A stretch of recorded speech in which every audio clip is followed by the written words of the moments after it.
Hi guys, welcome back with me again in this channel. On today's video, I'm gonna show you how you can save image from Instagram's direct message to your phone's gallery.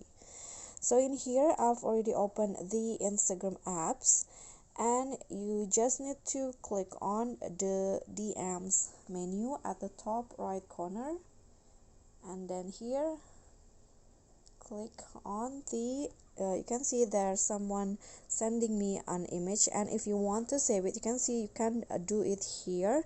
There is no save button option, so what you need to do is long press or click on the photo and there will be this arrow down icon. This is the options to save the photo to your gallery. The photo is saved, or you can also just long press on the photo and there will be save option, and later you can just find it on your gallery. Okay, so that's all for me. Thank you so much for watching. Please don't forget to like, comment, subscribe, and also click on the thanks. Bye.